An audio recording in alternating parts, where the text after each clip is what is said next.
میں مزید سن لیجئے کہ انسان کے جسم میں گناہ کرنے والے اعضاء 12 ہیں۔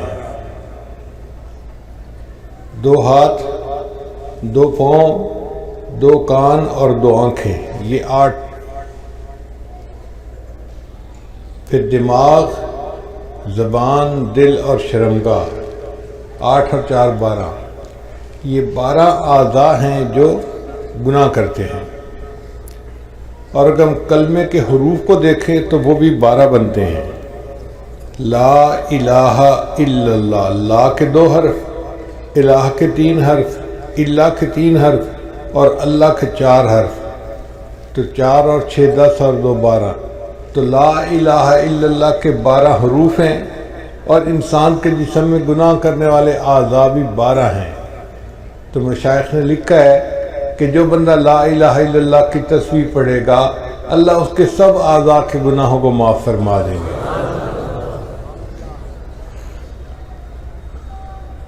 سال کے 12 مہینے ہوتے ہیں۔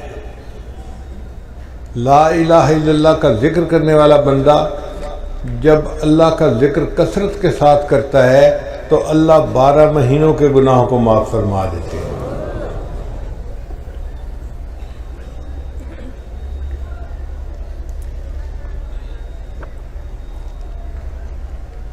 حضرت یوسف علیہ السلام 12 بھائی تھے، 11 کوكبہ، 11 بھائی تھے اور 12 یوسف علیہ السلام، تو کل 12 تھے بیٹے۔ مگر یوسف علیہ السلام کی برکت سے اللہ نے باقی سب بھائیوں کے گناہوں کو بھی معاف کر دیا تھا۔ تو یہ کلمہ طیبہ بھی ایسا ہے کہ اس کے پڑھنے کی وجہ سے اللہ تعالیٰ انسان کے 12 مہینوں کے گناہوں کو معاف فرما دیتے ہیں۔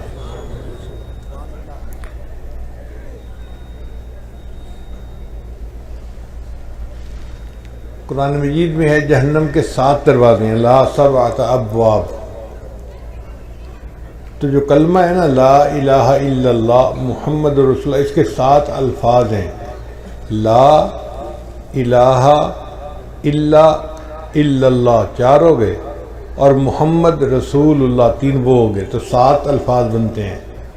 تو جہنم کے 7 دروازے ہیں، تو جو بندہ لا الہ الا اللہ محمد رسول اللہ پڑھ لیتا ہے، اس کے لیے اللہ تعالیٰ جہنم کے 7 دروازوں کو بند فرما دیتے ہیں۔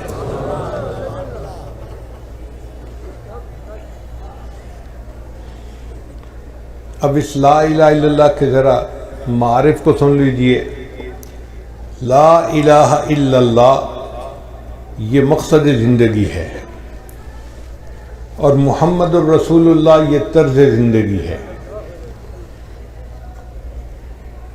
لا الہ الا اللہ یہ یقین کی دنیا ہے، اور محمد الرسول اللہ یہ عمل کی دنیا ہے۔ لا الہ الا اللہ یہ روحانی دنیا ہے، اور محمد الرسول اللہ یہ جسمانی دنیا ہے۔ لا الہ الا اللہ کا تعلق باطن سے ہے جس کو دکھایا نہیں جا سکتا۔ محمد الرسول اللہ کا تعلق ظاہر سے ہے جس کو چھپایا نہیں جا سکتا۔ لا الہ الا اللہ باطن کی دنیا کو بسانا ہے، اور محمد الرسول اللہ کا معنی ظاہر کو سنتوں سے سجانا ہے۔ لا الہ الا اللہ یہ قلب کو اللہ کی طرف متوجہ کرتا ہے، اور محمد الرسول اللہ یہ جسم کو عبادت کی طرف متوجہ کرتا ہے۔ لا الہ الا اللہ میں ما سوا کا یقین دل سے نکل جائے، اور محمد الرسول اللہ کا مقصد ہے کہ ما سوا کے طریقے زندگی سے نکل جائیں۔ لا الہ الا اللہ کا معنی منشائے الہی پہ چلنا، اور محمد الرسول اللہ کا معنی منشائے نبوت کے اوپر چلنا۔ لا الہ الا اللہ اس میں جلال ہے، اور محمد الرسول اللہ اس میں جمال ہے۔ لا الہ الا اللہ میں احکامات الہی پر چلنے میں کامیابی کا یقین، اور محمد الرسول اللہ میں سنن نبی پر چلنے میں کامیابی کا یقین۔ اللہ تعالیٰ نے غزوہ بدر میں لا الہ الا اللہ میں کامیابی کا سبق سکھایا، اور غزوہ احد میں محمد الرسول اللہ میں کامیابی کا سبق سکھایا۔ لا الہ الا اللہ یہ درخت کی جڑ کی مانند ہے، جڑ جتنی مضبوط ہوگی درخت اتنا مضبوط ہوگا، اور محمد رسول اللہ یہ درخت کی شاخوں کی مانند ہے، شاخیں جتنی زیادہ ہوتی ہیں، پتے زیادہ ہوتے ہیں تو پھل بھی زیادہ ہوتا ہے اور اس کا سایہ بھی زیادہ ہوتا ہے۔ لا الہ الا اللہ یہ پاسپورٹ کی مانند ہے، اور محمد رسول اللہ یہ جنت کے ویزے کی مانند ہے۔ اب لا الہ الا اللہ میں اللہ کی ذات کا تعلق ہے، اور محمد رسول اللہ میں نبی علیہ الصلوۃ والسلام کی رسالت کا تعلق ہے۔ گویا دو ہستیوں سے ہمارا واسطہ پڑا، ایک اللہ سے جو ارحم الراحمین ہے، اور ایک محمد رسول اللہ سے جو رحمت للعالمین ہے۔ کسی شاعر نے کیا اچھی بات کہی، یا رب تو کریمی و رسول تو کریم، اے رب آپ بھی کریم ہیں اور آپ کے رسول صلی اللہ علیہ وسلم بھی کریم ہیں، صد شکر کے ہستیم میں آنے دو کریم۔ میں اللہ کا شکر ادا کرتا ہوں کہ میرا معاملہ دو ہستیوں کے درمیان ہے جو دونوں کریم ہیں۔ اب اللہ تعالیٰ کے ارحم الراحمین ہونے کا ذرا نظارہ دیکھیے۔ اللہ رب العزت کی رحمت کے دو نام ہیں، ایک ہے رحمان اور ایک ہے رحیم۔ تو طالب علم کے ذہن میں بات آتی ہے کہ دو نام کیوں ہیں؟ اس کی ایک وجہ ہے، ایک ہوتا ہے بندے کا مالدار ہونا، یہ ایک الگ صفت ہے، اور ایک ہوتا ہے بندے کا سخی ہونا، یہ الگ صفت ہے۔ کئی دفعہ بندہ مالدار تو ہوتا ہے، سخی نہیں ہوتا تو مال کس کام کا۔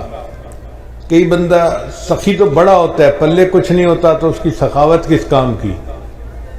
مزہ تو تب ہے کہ مال بھی کثرت کے ساتھ ہو اور سخاوت بھی خوب ہو۔ تو رحیم کا جو نام ہے نا اللہ تعالیٰ کا، اس کا معنی ہے کہ اللہ تعالیٰ کی رحمت بے انتہا ہے، اور رحمان کا مطلب کہ اللہ کی رحمت خرچ بھی بے انتہا ہو رہی ہے۔ آپ دیکھیں اللہ وہ ذات ہے جس کی رحمت اپنوں پہ بھی دنیا میں خرچ ہو رہی ہے، پرایوں پہ بھی ہو رہی ہے، مومنوں پہ بھی ہو رہی ہے، کافروں پہ ہو رہی ہے۔ کافروں کو اولاد کون دیتا ہے؟ کافروں کو صحت کون دیتا ہے؟ کافروں کو عزت کون دیتا ہے؟ تو یہ سب کچھ نعمتیں ان کو دنیا میں اللہ دیتا ہے۔ اللہ وہ ذات ہے جو رحمان ہے، جو وفاداروں کو بھی دنیا میں دیتا ہے، غداروں کو بھی دنیا میں دیتا ہے۔ اس کی رحمت کی انتہا دیکھیے کہ ہر کسی پر اس کی رحمت خرچ ہو رہی ہے۔ اس لیے یہ دو نام ہیں، رحمان اور رحیم۔ رحیم کا مطلب وہ ذات جس کی رحمت اتنی کہ کوئی اس کی انتہا ہی نہیں، اور رحمان کا مطلب وہ ذات کہ جس کی رحمت اپنے اور پرائے ہر ایک کے اوپر خرچ ہو رہی ہے۔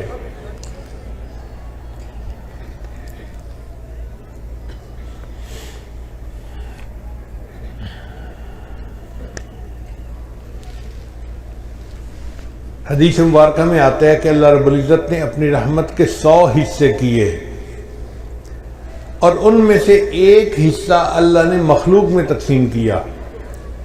یہ جو مخلوق میں محبتیں نظر آتی ہیں نا، ماں کو محبت اولاد سے ہے، خامد کو بیوی سے ہے، بیوی کو خامد سے ہے، بھائی بہن کی محبت، دو بھائیوں کی محبت، پیر کو مرید سے، مرید کو پیر سے، استاد شاگرد، شاگرد استاد۔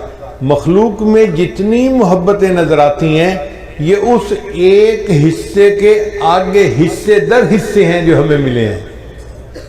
اب آپ غور کیجئے کہ اگر وہ کھرب حصہ جو کسی ایک ماں کے حصے میں آیا، اس کی وجہ سے ماں کو اولاد سے اتنی محبت ہوتی ہے، تو جس پروردگار کے پاس 100 حصے رحمت ہے اس کو بندوں سے کتنی محبت ہوگی۔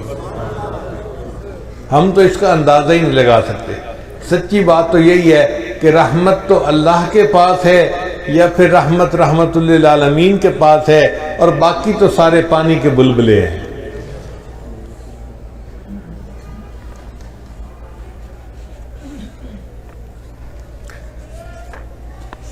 چنانچہ اللہ رب العزت نے اپنے پیارے حبیب صلی اللہ علیہ وسلم کی امت کے لیے دنیا میں ایسا نظام بنایا کہ چھوٹے چھوٹے بہانوں سے ان کے گناہوں کو معاف کرنا ہے۔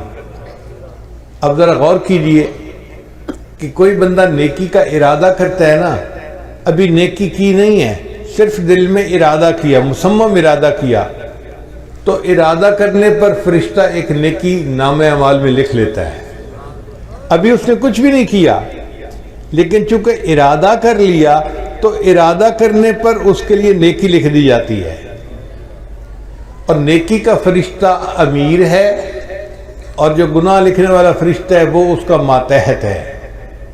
اب یہی بندہ گناہ کا ارادہ کرے تو گناہ والا فرشتہ لکھ نہیں سکتا، کیوں؟ نیکی والا فرشتہ کہتا ہے ابھی گناہ کیا تو نہیں نا، تمہیں کیا مسئلہ ہے، کیوں لکھ سکتے؟ گناہ کا ارادہ کرے تو نہیں لکھ سکتا، نیکی کا ارادہ کرے تو نیکی لکھی جاتی ہے۔ پھر ایک بندے نے گناہ کر لیا تو گناہ والا فرشتہ پوچھتا ہے اپنے افسر سے، میں لکھ لوں، اس نے تو گناہ کر لیا؟ وہ کہتا ہے یار تمہیں جلدی کیا ہے، تھوڑا ویٹ کرو، ہو سکتا ہے کہ یہ شرمندہ محسوس کرے اور توبہ کر لے اور گناہ لکھنے کا موقع ہی نہ آئے۔ 6 گھنٹے تک وہ انتظار کرواتا ہے۔ اگر بندہ گناہ کرنے کے 6 گھنٹے بعد تک بھی افسوس نہیں کرتا تو پھر اس کا گناہ لکھا جاتا ہے۔ لیکن جو ایک نیکی لکھتے ہیں نا فرشتہ، وہ کئی مرتبہ ایک نیکی کو 700 گنا تک بڑھا دیتا ہے۔ حدیث مبارکہ میں آتا ہے کہ جب کوئی بندہ سو جاتا ہے تو نیکی والا فرشتہ ایک نیکی کے بدلے میں 10 گناہوں کو مٹا دیتا ہے۔ اب سوچئے کہ ہم تو سو رہے ہیں، لیکن نیکی والا فرشتہ ایک نیکی کے بدلے 10 گناہوں کو مٹاتا چلا جا رہا ہے۔ تو کئی مرتبہ کوئی گناہ بچتا ہی نہیں، مومن نے نیکیاں اتنی کی ہوتی ہیں۔ حدیث مبارکہ میں آتا ہے، بخاری شریف کی روایت ہے کہ جس بندے نے دن میں 100 مرتبہ سبحان اللہ و بحمدہ پڑھ لیا، اللہ اس کے سب گناہوں کو معاف کر دیتے ہیں، اگرچہ اس کے گناہ سمندر کی جھاگ کے برابر کیوں نہ ہوں۔ اب بتائیے کتنا چھوٹا سا ذکر ہے، 100 مرتبہ یہ ذکر کرنے پر اللہ تعالیٰ بندے کے سب گناہوں کو معاف فرما دیتے ہیں، اگرچہ اس کے گناہ سمندر کی جھاگ کے برابر کیوں نہ ہوں۔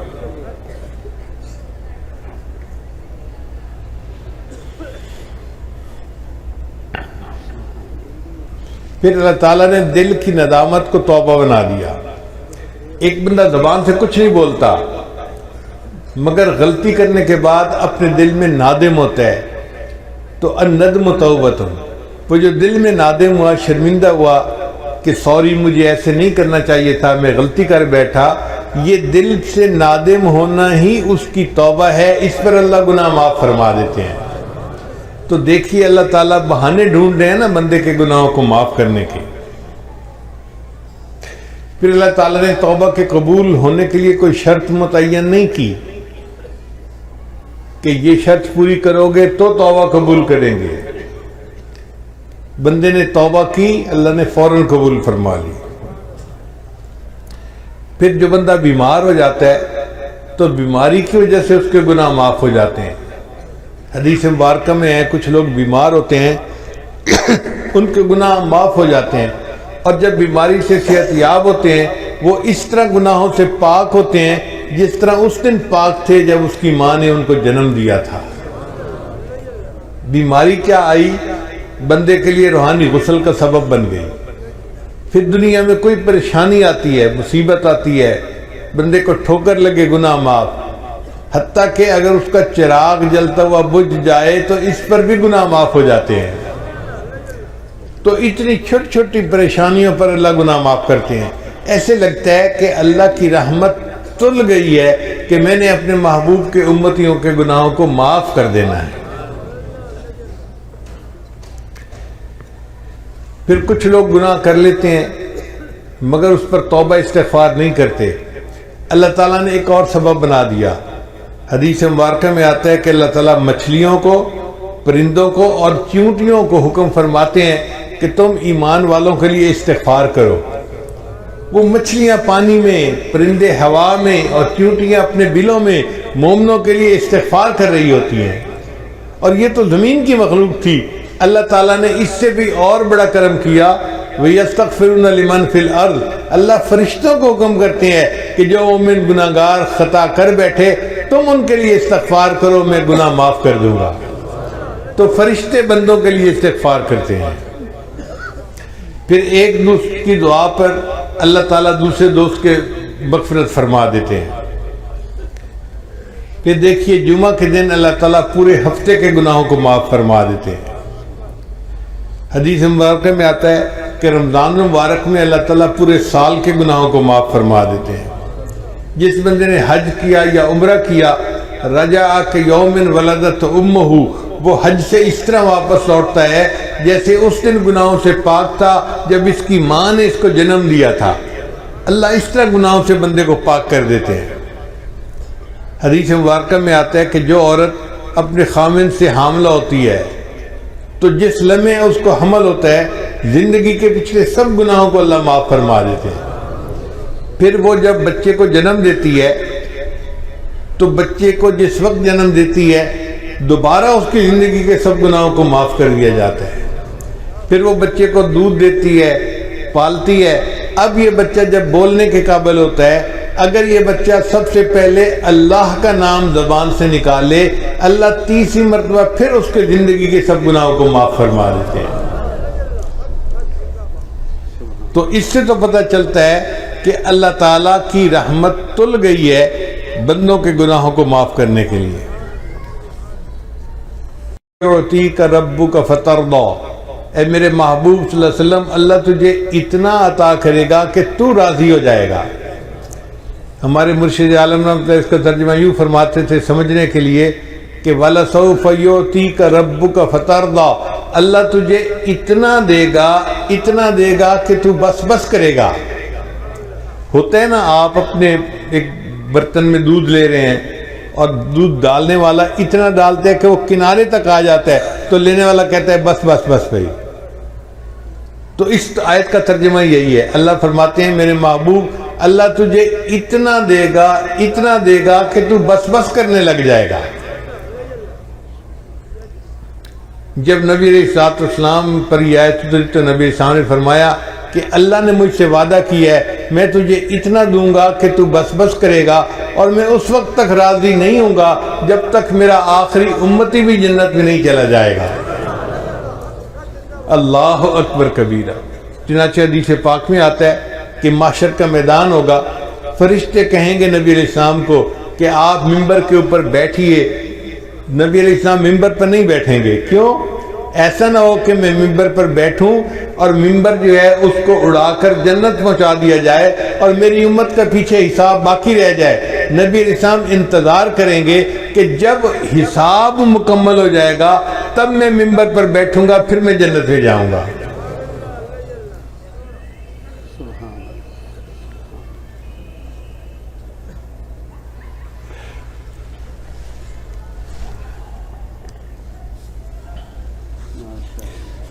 چنانچہ نبی علیہ السلام نے ایک مرتبہ دعا مانگی کہ یا اللہ میری امت کا حساب میرے سپرد فرما دیجیے۔ اللہ تعالیٰ نے پوچھا میرے محبوب صلی اللہ علیہ وسلم آپ ایسی دعا کیوں کر رہے ہیں؟ اے اللہ یہ دعا میں اس لیے کر رہا ہوں کہ میں نہیں چاہتا قیامت کے دن میری امت کے گناہوں سے باقی دنیا واقف ہو۔ جب میں نے حساب لینا ہوگا تو میں حساب لے لوں گا اور کسی کو پتہ بھی نہیں چلے گا کہ میری امت کے کرتوت کیا تھے۔ تو اللہ تعالیٰ نے فرمایا میرے محبوب صلی اللہ علیہ وسلم آپ کی امت کا حساب میں ہی لوں گا، مگر میں اس طرح گناہوں کو معاف کروں گا کہ جب آپ کی امتی قیامت کے دن آئیں گے بڑے بڑے گناہ پہلے ہی معاف ہو چکے ہوں گے۔ تو دیکھیے سکرات موت سے گناہ معاف ہوتے ہیں، ضغط قبر سے گناہ معاف ہوتے ہیں، قیامت کے دن کی جو وحشت ہوگی اس سے بھی امت کے گناہ معاف ہوں گے، اور امت جب نبی علیہ السلام کے سامنے پیش ہوگی تو ان کے گناہ معاف ہو چکے ہوں گے۔ اور اگر کوئی رہ بھی گیا ہوگا تو حدیث پاک میں آتا ہے اللہ تعالیٰ ایک بندے کو بلائیں گے اور اس کے گرد نور کی چادر تان دیں گے، جیسے کنات لگا دی جاتی ہے نا، تو نور کی کنات لگ جائے گی۔ اب جب نور کی قناعت لگ جائے گی تو باقی مخلوق کو کچھ پتہ نہیں چلے گا اندر کیا ہے، مگر اندر اللہ تعالیٰ اس بندے کو اس کے گناہ گنوائیں گے، یہ بھی گناہ کیا، یہ بھی کیا، یہ بھی کیا، وہ مانتا رہے گا حتیٰ کہ اس بندے کو یہ گمان ہوگا کہ آج میں جہنم سے نہیں بچ سکتا، میرا ایک ایک گناہ گنوایا گیا۔ جب اللہ سب گناہ گنوا دیں گے پھر فرمائیں گے کہ تو گناہ کرتا تھا مگر معافیاں بھی مانگتا تھا، ہم نے دنیا میں بھی تیری پردہ پوشی فرمائی اور مخلوق سے تیرے گناہوں کو اوجھل رکھا، ہم آج بھی تیرے گناہوں کو پردہ پوشی کرتے ہیں اور ان کو نیکیوں میں تبدیل کر دیتے ہیں۔ جب چادر ہٹے گی تو دنیا دیکھے گی کہ اس بندے کے نام اعمال میں کوئی گناہ ہی نہیں، تو لوگ کہیں گے شاید یہ انبیاء میں سے کوئی نبی ہے جس نے معصوم زندگی گزاری اور اس کے نام اعمال میں کوئی گناہ ہی نہیں، حالانکہ وہ نبی علیہ السلام کی امت کا گناہگار امت ہی ہوگا۔ اور ایک حدیث پاک میں ہے کہ اللہ تعالیٰ ایک بندے کو بلائیں گے اور اس کے چھوٹے چھوٹے گناہ گنوائیں گے، وہ چپ رہے گا، جب چھوٹے چھوٹے گناہ سارے گنوا دیں گے پھر اللہ فرمائیں گے اچھا ہم نے تیرے گناہوں کو نیکیوں میں تبدیل کر دیا۔ جب اللہ فرمائیں گے ہم نے تیرے گناہوں کو نیکیوں میں تبدیل کر دیا، وہ کہے گا یا اللہ میرے بڑے گناہ تو ابھی باقی ہیں۔ حدیث مبارکہ میں ہے کہ نبی علیہ السلام نے جب یہ حدیث سنائی تو آپ اتنا کھلکھلا کر ہنسے کہ صحابہ کو آپ کی داڑھیں جو تھی وہ بھی نظر آنے لگ گئیں کہ دیکھو چھوٹے چھوٹے گناہ گنوا رہے تھے تو چپ کھڑا تھا، جب کہا گناہ نیکیوں میں تبدیل کرتے ہیں تو کہتا ہے جی میرے بڑے گناہ تو ابھی سارے باقی ہیں۔ تو اللہ تعالیٰ یوں امت کے گناہوں کو نیکیوں میں تبدیل فرما دیں گے۔ چنانچہ کچھ امتی ایسے ہوں گے جن کو اللہ تعالیٰ قیامت میں عرش کا سایہ عطا فرمائیں گے۔ 7 تو وہ حضرات ہیں جن کا ایک ہی حدیث میں تذکرہ ہے، اور باقی وہ لوگ ہیں جن کا مختلف اور احادیث میں تذکرہ ہے۔ ان تمام کا مجموعہ میں آج آپ کے سامنے کر دیتا ہوں تو آپ حیران ہوں گے کہ اتنے لوگ عرش کے سائے میں ہوں گے کہ لگتا ہے کہ ہر بندہ کہیں نہ کہیں فٹ ہو ہی جائے گا۔ ایک امام عادل جو بادشاہ ہو مگر انصاف کرنے والا ہو، اس کو اللہ تعالیٰ عرش کا سایہ عطا فرمائیں گے۔ ایک نوجوان جو جوانی میں عبادت کرنے والا ہو۔ اب طلباء مدرسے میں جتنے ہوتے ہیں یہ جوانی کے عالم میں اللہ کی عبادت کرنے والے ہوتے ہیں، اس کا مطلب یہ کہ مدارس کے طلباء تو سارے کے سارے ہی عرش کے سائے کے نیچے ہوں گے۔ پھر جس بندے کا دل مسجد میں اٹکا ہوا ہو کہ یہ ایسے بوڑھے ہوتے ہیں نا، بڑھاپے میں اور تو کام ہوتا کوئی نہیں تو وہ نمازوں کے لیے مسجد میں جاتے ہیں اور مسجد کے کھوٹے بن جاتے ہیں، تو جن کا دل مسجد میں اٹکا ہوا ہو وہ بھی قیامت کے دن عرش کے سائے کے نیچے ہوگا۔ وہ دو شخص جو اللہ کے لیے ایک دوسرے سے محبت کرتے ہوں گے، جیسے 2 طالب علم ہیں یا 2 پیر بھائی ہیں، اللہ کے لیے ایک دوسرے سے محبت، یا شیخ کو مرید کے ساتھ محبت ہوتی ہے یا مرید کو شیخ کے ساتھ، استاد کو شاگرد کے ساتھ، شاگرد کو استاد کے ساتھ، تو یہ دونوں بھی جنت کے سائے میں ہوں گے۔ اب آپ بتائیے اتنی باتیں گنوانے سے کتنے لوگ ہیں جو عرش کے سائے کے نیچے آنے کے مستحق بن گئے۔ پھر فرمایا کہ جو بندہ چھپ کے صدقہ کرے، یعنی صدقہ کرے اور کسی کو بتائے نہیں، کتنے مخیر حضرات ہیں یا ادارے کے معاونین ہوتے ہیں جو تعاون کرتے ہیں اور بتاتے کسی کو نہیں ہے، تو ایسا بندہ بھی قیامت دن عرش کے سائے کے نیچے ہوگا۔ اور پھر وہ بندہ جو تنہائی میں اللہ کو یاد کرے اور اس کی آنکھوں میں سے آنسو آ جائیں۔ نوجوان طلباء غلطیاں کر بیٹھتے ہیں لیکن کئی مرتبہ تہجد میں تنہائی میں یہ بیٹھ کے اس پر افسوس کرتے ہیں، توبہ طائب ہوتے ہیں اور دعا مانگتے ہوئے ان کی آنکھوں سے آنسو آ جاتے ہیں، تو ان لوگوں کو بھی اللہ تعالیٰ عرش کا سایہ عطا فرمائیں گے۔ پھر اگر کسی مرد کو عورت گناہ کی دعوت دے اور وہ کہے انی اخاف اللہ، میں اللہ سے ڈرتا ہوں، یا عورت کو مرد اپنی طرح متوجہ کرے اور وہ کہے کہ نہیں میں اللہ سے ڈرتی ہوں، تو یہ مرد اور یہ عورت بھی قیامت کے دن عرش کے سائے کے نیچے ہوں گے۔ پھر اگر کسی بندے نے قرضہ لیا مگر قرضہ دینے میں اس کو مشکل ہو رہی ہے اور وہ اپنے قرضدار کو کہتا ہے کہ جی مجھے تھوڑی مہلت اور دے دو، تو قرضہ ادا کرنے میں مہلت دینے والا مقروض بندے کو یہ بھی قیامت کے دن عرش کے سائے کے نیچے ہوگا۔ پھر ایک بندہ تو تجارت میں سچ بولتا ہو تو اس سچ بولنے پر اللہ تعالیٰ اس کو قیامت کے دن عرش کا سایہ عطا فرمائیں گے۔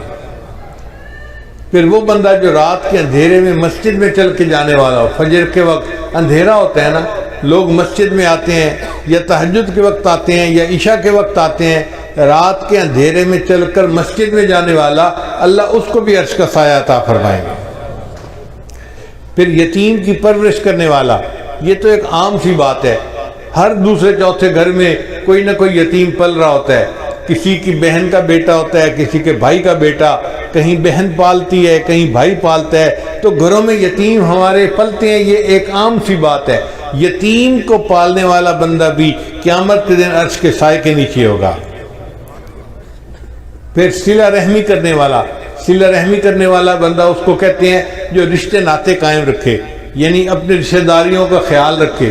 الحمدللہ ہمارا یہ معاشرہ ایسا ہے کہ جس میں مسلمان گھروں میں ایک دوسرے کے ساتھ رشتے نبھائے جاتے ہیں، خیال رکھا جاتا ہے، ایک دوسرے کی خوشی غمی میں اس کے ساتھ شریک ہوتے ہیں، ایک دوسرے کے ساتھ تعاون کرتے ہیں، ہر لحاظ سے محبت رشتے نبھاتے ہیں۔ یہ صلہ رحمی کرنے والا بندہ قیامت کے دن عرش کے سائے کے نیچے ہوگا۔ پھر وہ بیوہ عورت جو خامند کے مرنے کے بعد اس لیے نکاح نہ کرے کہ بچے چھوٹے ہیں، مجھے ان کی پرورش کرنی ہے، اگر میں دوسرا نکاح کر لوں گی تو میرے بچے رل جائیں گے۔ جو عورت اس لیے دوسرا نکاح نہیں کرتی، اپنے بچوں کی خاطر زندگی گزار دیتی ہے، یہ عورت بھی قیامت کے دن عرش کے سائے کے نیچے ہوگی۔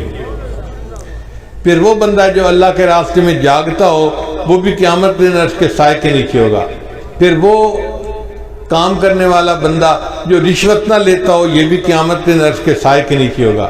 وہ بندہ جو سودی کاروبار نہ کرتا ہو، یہ بھی قیامت کے دن عرش کو سائے کے نیچے ہوگا۔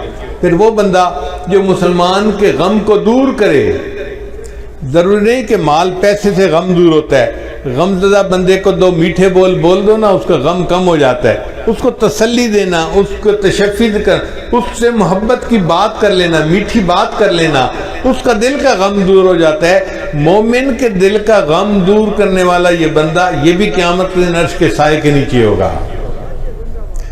پھر کثرت سے درود شریف پڑھنے والا، اب طلباء کثرت سے درود شریف پڑھتے ہیں، ایک ایک حدیث میں کتنی بار صلی اللہ علیہ وسلم یہ درود شریف ہے، تو اس پر اللہ تعالیٰ ان کو قیامت کے دن عرش کا سایہ عطا فرمائیں گے۔ پھر سنت کو زندہ کرنے والا، جو بندہ نوجوانی میں آج چہرے کے اوپر داڑھی سجاتا ہے، یہ سنت کو زندہ کرنے والا نوجوان ہے، اس کو اللہ تعالیٰ اس عمل کے بدلے قیامت کے دن عرش کا سایہ عطا فرمائیں گے۔ پھر نماز کے وقت کا خیال رکھنے والا، جو باجماعت نماز پڑھتے ہیں، صاف ظاہر ہے وہ اپنی گھڑیاں دیکھتے رہتے ہیں، وقت کا خیال کرتے ہیں اور وقت پہ پہنچتے ہیں، ان کو تکبیر اولیٰ میں شامل ہونا ہوتا ہے۔ اللہ اس تکبیر اولیٰ کی پابندی سے اس کو بھی قیامت کے دن عرش کا سایہ عطا فرمائیں گے۔ ایسے لگتا ہے کہ اللہ تعالیٰ نے عرش کا سایہ بنایا ہی امت محمدیہ کے لیے ہے۔ سچی بات تو یہ ہے کہ ہر بندہ کہیں نہ کہیں عرش کے سائے میں آنے والے لوگوں میں فٹ ہو جاتا ہے۔ تو رحمت للعالمین دیکھیے نبی علیہ السلام کی کہ انہوں نے اللہ سے دعائیں مانگی اور اللہ نے ان کی امت کے لیے ایسے آسانیاں فرما دی۔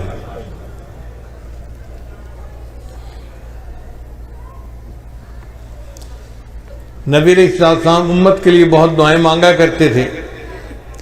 حدیث مبارکہ میں آتا ہے کہ نبی علیہ السلام نے ایک مرتبہ دریا کے کنارے نماز ادا فرمائی، سفر سے آ رہے تھے، تو جب آپ نے نماز پڑھی تو آپ نے دیکھا کہ ایک چڑیا آئی اور ریت کے 2-3 ذرات اس نے اپنی چونچ میں لیے اور دریا کے اوپر چل کے چلی گئی۔ پھر دوبارہ آئی، پھر اس نے 2-4 ذرات اپنی چونچ میں لیے، پھر اڑ کے چلی گئی۔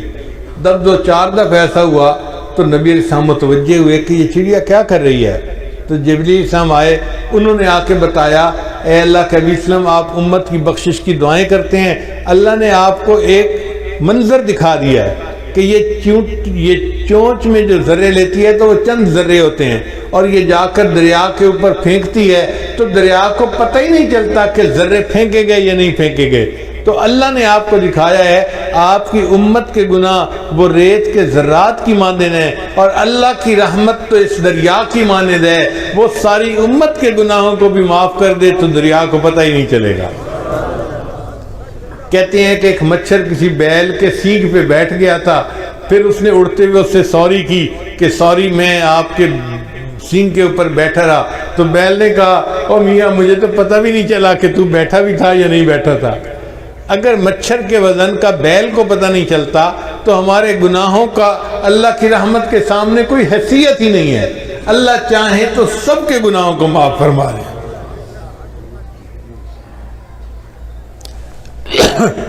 اور اللہ تعالیٰ نے ایک وعدہ فرمایا ہے، یوم لا یخزی اللہ النبی والذین آمنوا معہ، قیامت دن اللہ تعالیٰ اپنے نبی علیہ السلام کو اور ان کے ساتھ جو ایمان لانے والے ہوں گے ان کو رسوا نہیں کرے گا۔ تو اللہ نے مومنوں سے وعدہ کیا ہے کہ وہ ان کو قیامت دن رسوا نہیں کرے گا۔ اب ہم نے کلمہ پڑھا الحمدللہ کہ ہم مومن ہیں، تو اب ہمارے دل میں یہ پکا گمان ہونا چاہیے اس کلمے کی وجہ سے اللہ تعالیٰ ہمیں قیامت میں رسوا نہیں فرمائیں گے، ہمارے عیبوں کی پردہ پوشی فرما کے عرش کا سایہ عطا کریں گے اور بالآخر ہمیں جنت عطا فرمائیں گے۔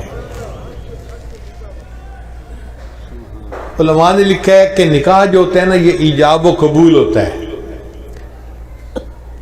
دلہن کی طرف سے ایجاب اور خامد کی طرف سے قبول، تو وہ دلہن بن گئی۔ اسی طرح ایمان بھی ایجاب و قبول کی مانند ہے۔ جب نکاح ہوتے ہیں نا تو دلہا دلہن کو لے کے اپنے گھر آ جاتا ہے کیونکہ ایجاب و قبول ہو چکا۔ جس نے کلمہ پڑھا ایمان لے آیا گویا اس نے اللہ کے ساتھ ایجاب و قبول کر لیا، اب اللہ اس بندے کو اپنے گھر جنت میں لے کر جائیں گے کلمے کی بنیاد پر، باقی عمل سارے ایک طرف رکھ دیں۔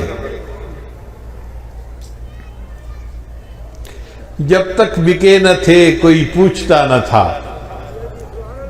جب تک بکے نہ تھے کوئی پوچھتا نہ تھا، تم نے خرید کر ہمیں انمول کر دیا۔ اللہ تعالیٰ قرآن میں فرماتے ہیں ان اللہ اشتری من المؤمنین انفسهم واموالهم بان لهم الجنہ، اللہ نے مومنوں سے ان کے جان اور مال کو جنت کے بدلے میں خرید لیا ہے۔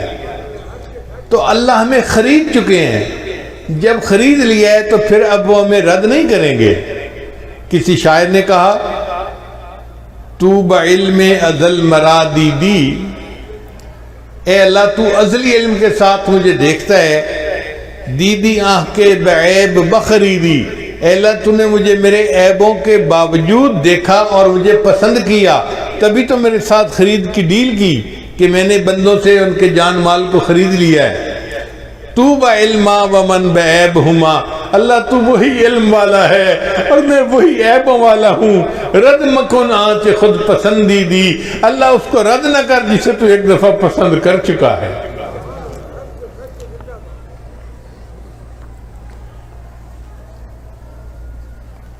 تو اللہ رب العزت کی رحمت کی کوئی انتہا نہیں۔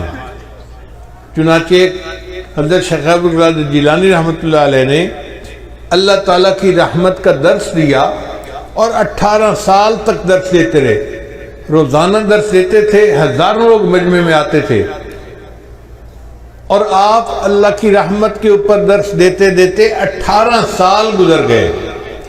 ایک دن آپ نے اللہ تعالیٰ کے جلال پہ بھی درس دے دیا۔ اب لوگوں نے جو جلال پہ درس سنا تو وہ تو اتنا روئے کچھ بے ہوش ہو گئے اور کچھ ایک کی تو جان ہی نکل گئی۔ جب یہ منظر ہوا تو اللہ تعالیٰ نے الہام کیا عبد القادر جیلانی تو لوگوں کے سامنے میرے جلال کا تذکرہ کرتا ہے، یا اللہ میں نے 18 سال تیری رحمت کا تذکرہ کیا۔ اللہ نے جواب میں فرمایا تو عبد القادر کیا 18 سال میں میری رحمت ختم ہو گئی تھی؟ جس پروردگار کی رحمت کی یہ انتہا ہو کہ 18 سال تذکرہ کرنے پر بھی وہ رحمت ختم نہیں ہوتی، اس کی رحمت کا قیامت کے دن انعام ہوگا۔ چنانچہ اللہ تعالیٰ قیامت کے دن جو رحمت کے 100 حصے ہیں نا، تو 100 کے 100 حصوں کے ساتھ مومنوں کے ساتھ اپنا معاملہ فرمائیں گے۔ ماں کو اس 100 حصوں میں سے کوئی چھوٹا سا حصہ ملا ہوگا۔ کوئی ماں اپنے بچے کو تندور کی آگ میں ڈال سکتی ہے؟ حدیث مبارکہ میں نبی صلی اللہ علیہ وسلم ایک جگہ پڑاؤ فرمایا تو وہاں ایک عورت تھی جو تندور پہ روٹیاں لگاتی تھی، وہ ملنے کے لیے آئی، کہنے لگی میں آپ سے ایک بات پوچھنا چاہتی ہوں، میں ماں ہوں، میں جب روٹیاں لگاتی ہوں میرا بچہ تندور کے قریب آتا ہے تو میں اس کو دور رکھتی ہوں، میں چاہتی نہیں کہ گرم ہوا بھی میرے بچے کو لگ جائے۔ اگر میں گرم ہوا بچے کو لگنا پسند نہیں کرتی تو اللہ تو بندے سے بہت محبت کرتے ہیں، وہ اپنے بندوں کو جہنم میں کیسے ڈالے گا؟ تو نبی علیہ السلام کی مبارک آنکھوں میں آنسو آ گئے۔ نبی علیہ السلام نے جواب دیا، اللہ تعالیٰ تو نہیں چاہتے کہ بندے جہنم میں جائیں، مگر جو اپنے پاؤں پہ خود کلہاڑی مارے اس کا کیا کیا جا سکتا ہے؟ وَمَا ظَلَمَهُمُ اللَّهُ وَلَكِنْ كَانُوا أَنفُسَهُمْ يَظْلِمُونَ، اللہ نے ان پہ ظلم نہیں کیا، انہوں نے اپنی جانوں پہ خود ظلم کیے ہیں۔ تو ہم گناہ کرتے ہیں اور پھر توبہ کرنا بھول جاتے ہیں، یہ ہماری کوتاہی ہوتی ہے، ورنہ اللہ تعالیٰ تو معاف کرنے کے لیے تیار ہیں۔ ایک گناہ میرا ماں پیو ویکھے تے دیوݨ دیس نکالا، ایک گناہ میرا ماں پیو ویکھے تے دیوݨ دیس نکالا، تے لکھ گناہ میرا اللہ ویکھے تے وہ پردے پاون والا۔ اللہ لاکھوں گناہ بندے کا دیکھتے ہیں پھر بندے پہ پردے ڈال دیتے ہیں۔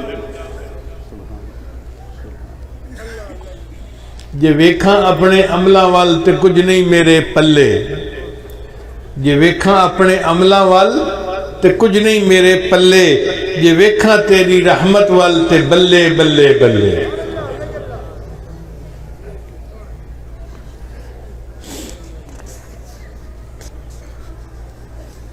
اس لیے اللہ تعالیٰ سے اس کی رحمت کی ہمیشہ امید رکھیں، استغفار کرتے رہیں، توبہ کرتے رہیں، مگر دل میں یہ حسن ظن رکھیں، ہمیں موت اس حال میں آئے کہ اللہ کے ساتھ ہمیں حسن ظن ہو کہ اللہ ہمیں ضرور معاف کر دے گا اور رحمت کا معاملہ فرمائے گا۔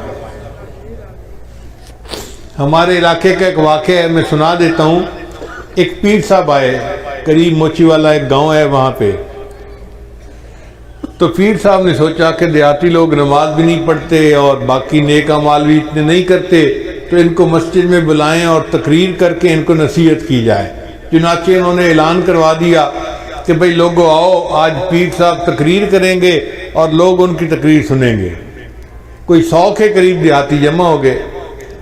جب تقریر شروع ہونے لگی تو ایک بوڑھا سا اٹھا، کہنے لگا پیر صاحب میں ان پڑھ جاہل جٹ بتان ہوں، اگر مجھے کوئی بات سمجھ نہ آئے تو کیا میں سوال پوچھ سکتا ہوں؟ ان کو ہاں پوچھ لینا۔ اب پیر صاحب نے بیان شروع کیا۔ پیر صاحب نے بیان کرتے ہوئے موت کا تذکرہ کیا، پھر حشر کا تذکرہ کیا، پھر انہوں نے کہا کہ دیکھو پل صراط ہوگی جو بال سے زیادہ باریک اور تلوار سے زیادہ تیز ہوگی۔ ہم بھی اپنے بچپن میں اپنے والدین سے یہی سنا کرتے تھے کہ پل صراط ہوگی جو بال سے زیادہ باریک اور تلوار سے زیادہ تیز ہوگی۔ تو جب پیر صاحب نے یہ کہا نا تو وہ بوڑھا کھڑا ہو گیا، کہنے لگا پیر صاحب مینوں تو لگتا ہے ایک کوڑے۔ ان کا نہیں کتابوں میں لکھا ہوا ہے، فلاں کتاب میں فلاں کتاب میں۔ تو کہتے ہیں اچھا لکھے ہوئے کتابیں؟ انہوں نے کہا ہاں لکھے ہوئے ہے۔ اکھے پیر صاحب موڑ ان آنکھوں چاہنا کہ اللہ سائیں دی پار تے پاون دی نیت کا ہی نہیں۔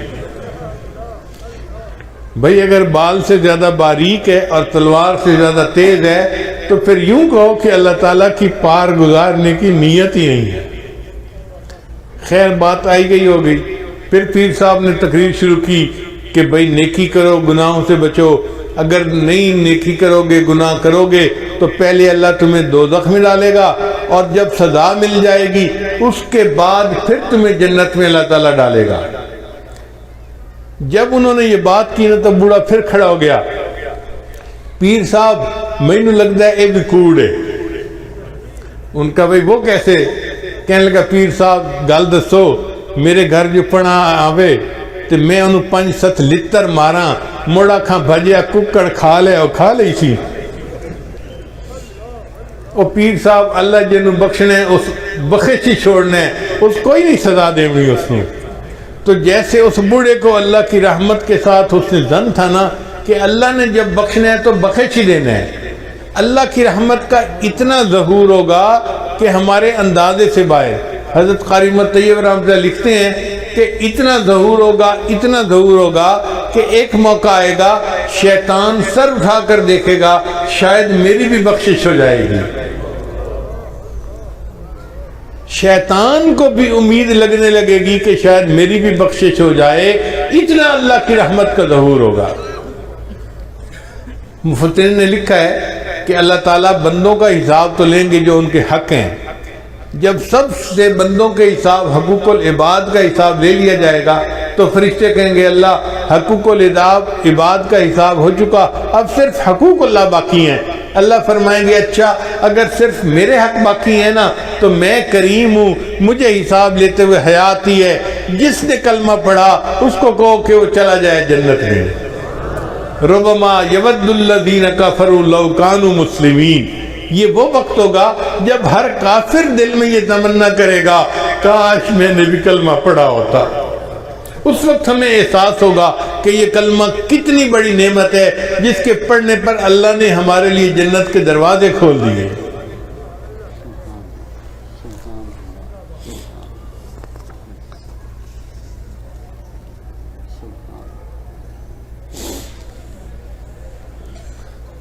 ایک بزرگ لکھتے ہیں کہ قیامت کے دن اللہ تعالیٰ گناہگاروں میں اپنی رحمت کو تقسیم کریں گے تو فرشتے پوچھیں گے یا اللہ اب کس بندے کو کتنی رحمت دینی ہے. تو ہو سکتا ہے اللہ تعالیٰ قانون یہ بتا دے کہ بھئی جس کے گناہ جتنے زیادہ ہیں اس کو رحمت بھی اتنے ہی حساب سے دے دو. تو جو زیادہ گناہگار ہوں گے نا اس کو زیادہ رحمت میں سے حصہ ملے گا.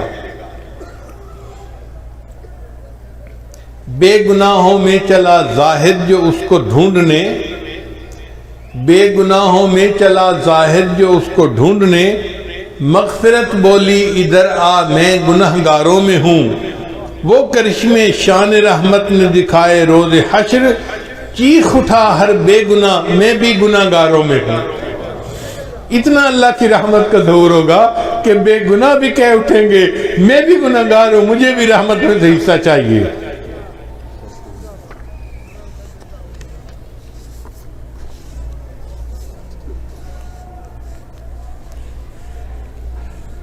چنانچہ حضرت معاذ رضی اللہ عنہ کہتے ہیں کہ نبی علیہ الصلوۃ والسلام نے مجھے بلا کر کہا کہ اے بچے کیا تم جانتے ہو کہ اللہ کا بندوں پر کیا حق ہے اور بندوں کا اللہ پر کیا حق ہے. وہ کہتے ہیں کہ میں نے کہا کہ اللہ کے رسول آپ مجھے بتا دیجئے.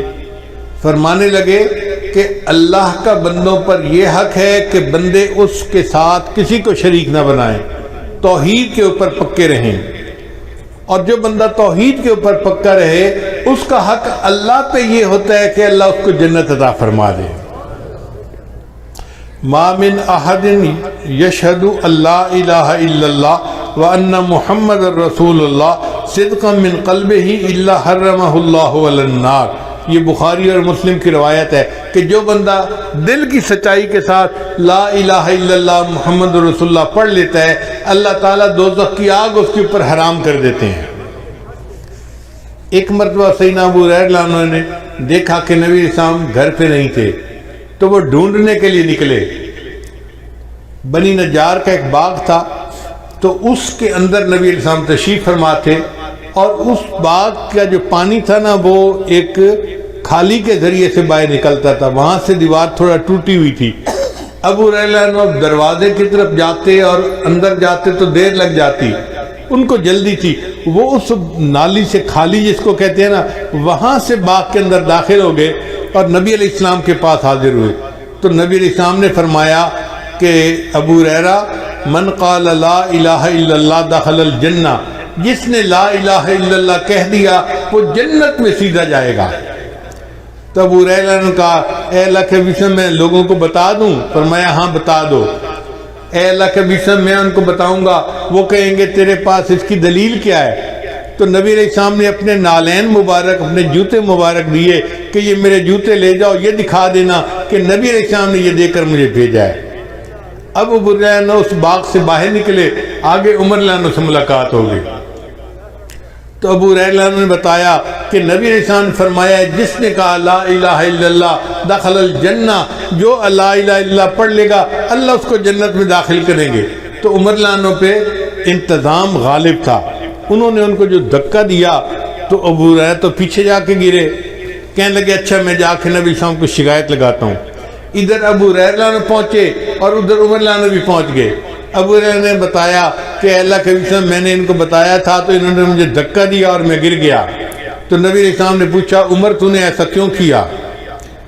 تو عمر رضی اللہ عنہ نے جواب دیا اخشا ان یتکل الناس علیہا، اے اللہ کے نبی صلی اللہ علیہ وسلم مجھے ڈر ہوا کہ اگر اس طرح کھول کے بتا دیں گے کہ لا الہ الا اللہ کہنے پر جنت مل جائے گی تو پھر لوگ عمل کرنے سے پیچھے رہ جائیں گے، سستی کریں گے، اس لیے میں نے کہا تھا کہ فخلہم یعملون، تو اس بات کو نہ کر، لوگوں کو عمل کرنے دے۔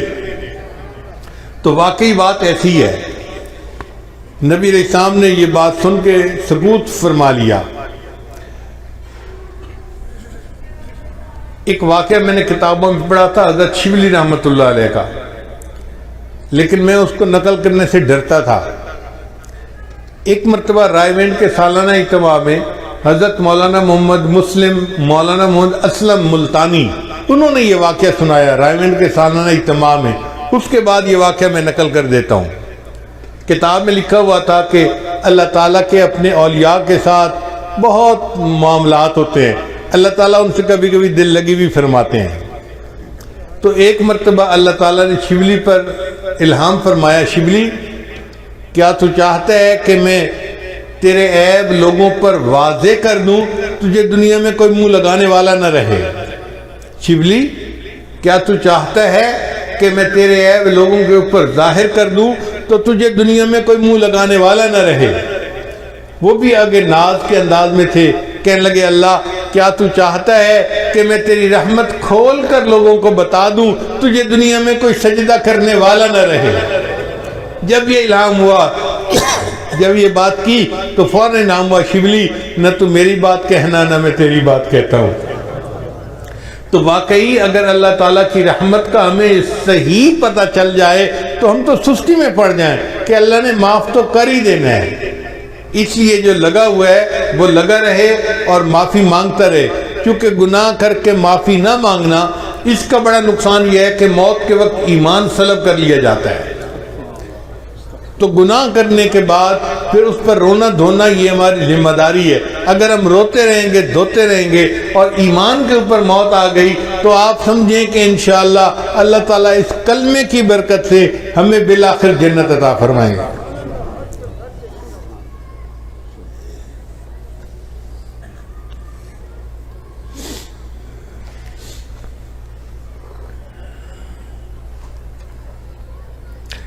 ایک اور حدیث مبارکہ سن لیجئے۔ حضرت ابو ذر غفاری رضی اللہ عنہ حاضر خدمت ہوئے نبی السلام کی۔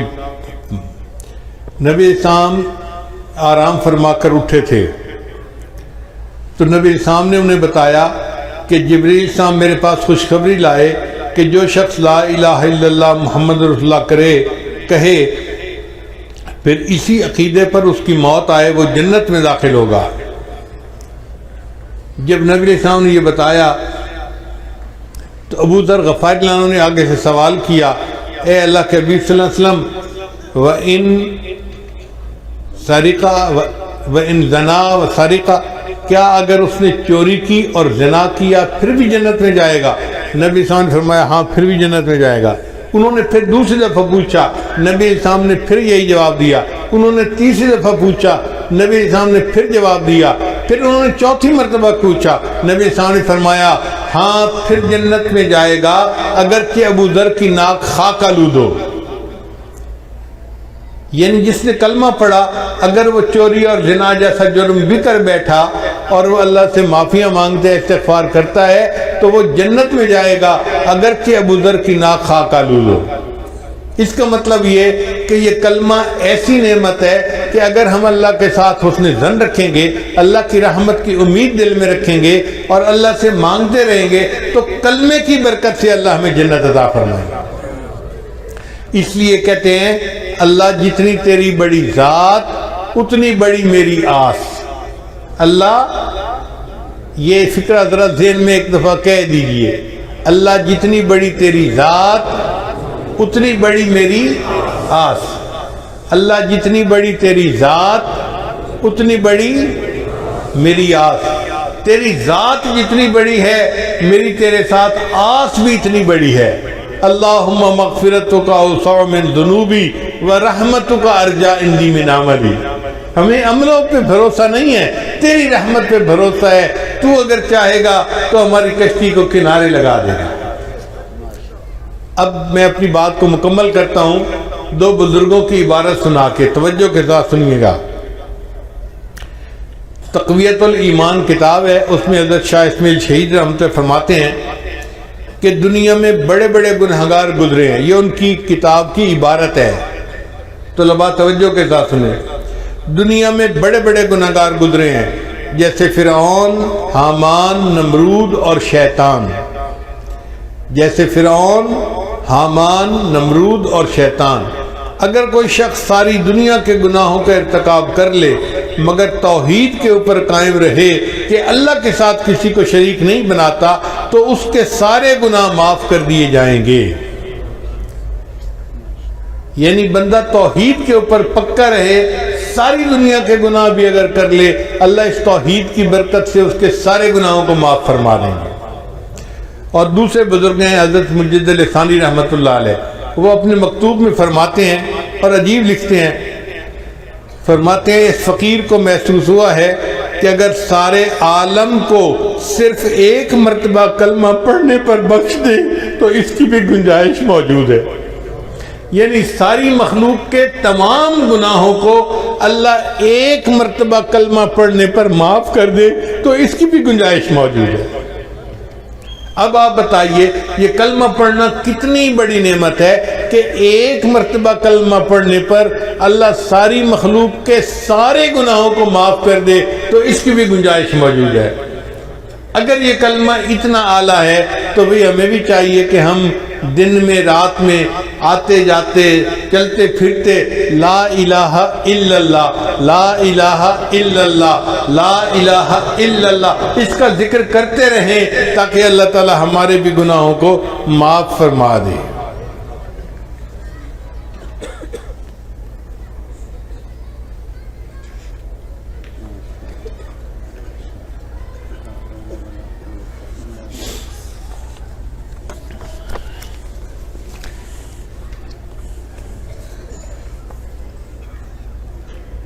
علامہ اقبال کا کلام میں آپ کے سامنے پڑھتا ہوں۔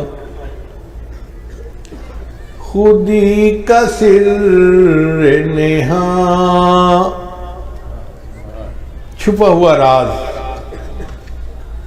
خودی کا سر نہاں لا الہ الا اللہ، لا الہ الا اللہ، خودی ہے تیغ فساں، تیغ کا مطلب تلوار اور فساں کا مطلب گرائنڈر جس کے ساتھ تلوار چاقو کو تیز کرتے ہیں، اس کو فساں کہتے ہیں فارسی میں۔ خودی کا سر نہاں لا الہ الا اللہ، لا الہ الا اللہ، خودی ہے تیغ فساں لا الہ الا اللہ، لا الہ الا اللہ، یہ دور اپنے براہیم کی تلاش میں ہے،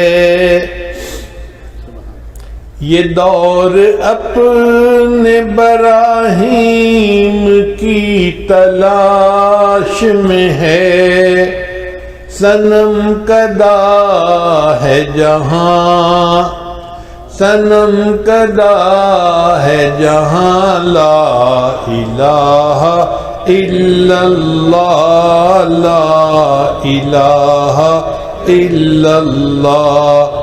یہ مال و دولت دنیا یہ رشتہ او پیون، یہ مال و دولت دنیا یہ رشتہ او پیون، فریب سود و زیاں بتان وہم و گمان، لا الہ الا اللہ لا الہ الا اللہ. کیا ہے تو نے متاع غرور کا سودا، کیا ہے تو نے متاع غرور کا سودا، فریب سود و زیاں، لا الہ الا اللہ لا الہ الا اللہ. اور یہ شعر تو بہت ہی ان کا عظیم ہے. یہ نغمہ فصل گلو لالا کا نہیں پابند، یہ نغمہ فصل گلو لالا کا نہیں پابند، بہار ہو کہ خزاں، بہار ہو کہ خزاں، لا الہ الا اللہ لا الہ الا اللہ. اگرچہ بت ہیں جماعت کی آستینوں میں، اگرچہ بت ہیں جماعت کی آستینوں میں، مجھے ہے حکم اذاں، لا الہ الا اللہ لا الہ الا اللہ لا الہ الا اللہ لا الہ الا اللہ محمد رسول اللہ. میں امید کرتا ہوں انشاءاللہ اس کلمہ لا الہ الا اللہ کو جو آپ نے دل کی گہرائیوں سے آج پڑھا، اللہ تعالیٰ اس کے صدقے قیامت کے دن ہمیں اپنی پسندیدہ جگہ جنت عطا فرمائیں گے، اور قیامت کے دن ہمیں ہمارے پیارے آقا صلی اللہ علیہ وسلم کے سامنے ذلیل و رسوا نہیں فرمائیں گے. وآخر دعوانا ان الحمد للہ رب العالمین.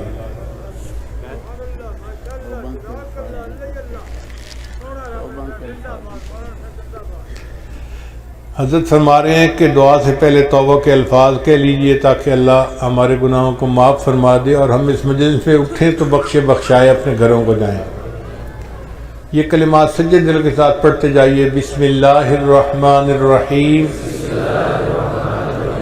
لا الہ الا اللہ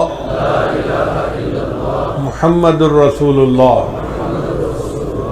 آمنت باللہ وملائکتہ وکتبہ ورسلہ والیوم الآخر والقدر خیرہ وشرہ من اللہ تعالی والبعث بعد الموت.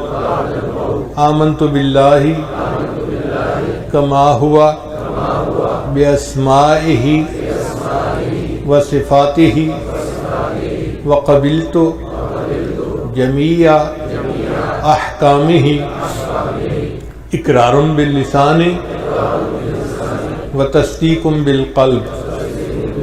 اشہد ان لا الہ الا اللہ واشہد ان محمدا عبدہ ورسولہ. استغفر اللہ ربی من کل ذنب واتوب الیہ برحمتک یا ارحم الراحمین. ان کلمات کو پڑھنے سے ہم اپنے گناہوں سے تو بتائے ہو چکے ہیں، چند معمولات ہیں جن کو باقاعدگی سے کریں گے تو اللہ تعالیٰ دل کو منور کریں گے۔ پہلا عمل 100 مرتبہ استغفار صبح و شام پڑھنا، دوسرا عمل 100 مرتبہ درود شریف صبح و شام پڑھنا، تیسرا عمل قرآن مجید کی تلاوت روزانہ کرنا، 1 پارہ، آدھا پارہ، 1 پاؤ، جتنا بھی ہو سکے پڑھا ضرور کریں۔ چوتھا عمل چلتے پھرتے دل میں اللہ کو یاد کرنا، ہتھ کارول دل یارول۔ اور 5واں عمل ہے مراقبہ۔ مراقبہ ذکر قلبی کو کہتے ہیں، اور اس کا طریقہ بہت آسان ہے کہ جب آپ نماز پڑھ کے فارغ ہوں تو تھوڑی دیر کے لیے اللہ سے تار جوڑ کر بیٹھ جائیں، آنکھوں کو بند کر لیں، سر کو جھکا لیں اور یوں محسوس کریں کہ اللہ کی رحمت آ رہی ہے، میرے دل میں سما رہی ہے، میرے دل کی ظلمت اور سیاہی دور ہو رہی ہے، اور میرا دل اللہ اللہ اللہ، یہ میرا دل بول رہا ہے، میں سن رہا ہوں۔ انشاءاللہ یہ چند منٹ کا مراقبہ آپ کے دل کو منور کرے گا، آپ اپنے دل میں اللہ کی محبت کی حرارت کو خود محسوس کریں گے۔ ابھی ہم دعا سے پہلے تھوڑی دیر مراقبہ کر لیتے ہیں۔ سب حضرات، خواتین، جہاں تک آواز جا رہی ہے آنکھوں کو بند کر لیں، سر کو جھکا لیں، دنیا اور جو کوئی دنیا میں ہے اس سے ہٹ کٹ کے اللہ کی یاد میں ڈوب جائیں۔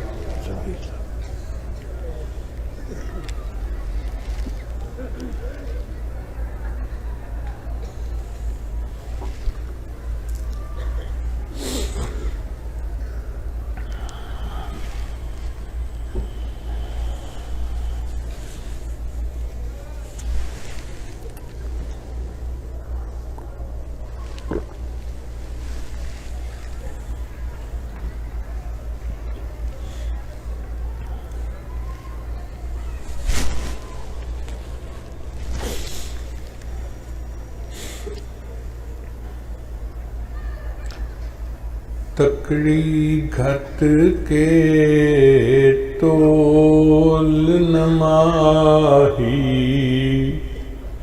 تے اسی ڈاڈے عیباں بھرے،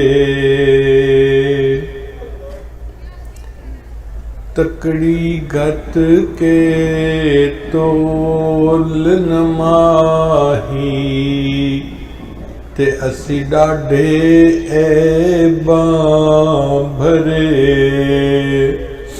در آیاں دی لاج تہانوں چاہے کھوٹے تے چاہے کھرے، در آیاں دی لاج تہانوں تے نہ کرو پرے پرے، غلام فریدا پلے عیب ہزاراں تے کوئی مان کس تے کرے۔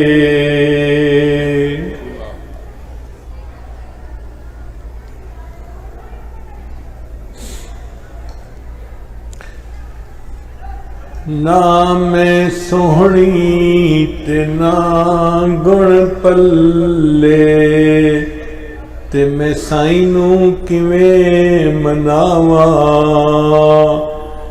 چارے لڑ میرے چکڑاں لتھڑے، تے میں کیڑا مل مل دھوواں، صابن تھوڑا تے میل گھنیری، صابن تھوڑا تے میل گھنیری، تے میں بے پتنا تے رواں، غلام فریدا کوئی وس نہ چلدا، تے میں ہنجواں دے ہار پرواں۔